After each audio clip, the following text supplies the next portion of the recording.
ஜியோவுடைய recent movies அவருடைய fans எதிர்பார்த்த அளவில் அவருடைய ஃபேன்ஸ் கொண்டாடுற அளவில் இல்லை அப்படின்ற ஒரு பேச்சு வந்து போயிட்டு இருந்துச்சு. ஸோ அந்த நேரத்தில் நம்ம நிதிஷ் சகாதேவ் அவருடைய இயக்கத்தில் அடுத்து வரக்கூடிய படம் தான் தலைவர் தம்பி தலைமையில்.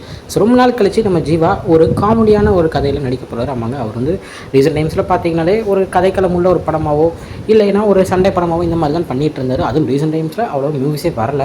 அப்படி இருக்கும்போது அவருடைய நாஸ்டாலஜிக் மூமெண்ட் அப்படின்ற மாதிரி சொல்லணும்னா, அவர் ஸ்டார்டிங்கில் நடிச்ச ஃபிலிம்ஸ் நம்ம நிறைய எடுத்துக்கிட்டோம்னா காமெடிக்கு அதிகமாக இம்பார்ட்டன்ஸ் கொடுத்துருப்பாரு. ஸோ அப்படிப்பட்ட ஒரு கதை தான் இந்த தலைவர் தம்பி தலைமையில். ஸோ ட்ரெய்லர் பார்த்தாலே செம்ம சூப்பராக இருக்குது. ஸோ படத்துடைய டேரக்டர் வந்து பார்த்திங்கன்னா ஆல்ரெடி ஃபாலிமி அப்படின்ற ஒரு படம் வந்து எடுத்திருக்காரு.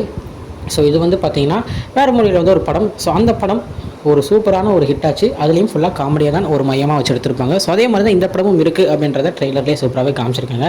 ஸோ ஒரு கல்யாணம் ஒன்று நடக்க போகுது. ஸோ அந்த கல்யாணத்தில் என்னென்ன நடக்குது, என்னென்ன காமெடிகள் நடக்குது, அந்த ரெண்டு ஃபேமிலி நடுவில் அங்கே ஜீவா போய் என்ன பண்ணுறாரு அப்படின்றது தான் ஃபுல் படமாக இருக்கும் அப்படின்றது ட்ரெய்லரை பார்க்கும்போது தெரியுது.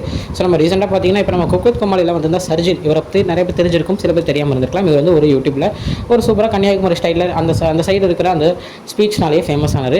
ஸோ அவரும் இந்த படத்தில் கொடுத்துருக்காரு. ஸோ அது இல்லாமல் ஏகப்பட்ட ஆக்டர்ஸ் உள்ளே இருக்காங்க. ஸோ காமெடிக்கு பஞ்சம் இல்லை அப்படின்ட்டு சொல்கிற மாதிரி ஏகப்பட்ட பேர் உள்ளே இருக்காங்க. ஸோ நிறையா ஒரு ஃபேமஸான டைலாக்ஸ் அது எல்லாத்தையுமே வந்து உள்ளே கொடுத்துருக்காங்க.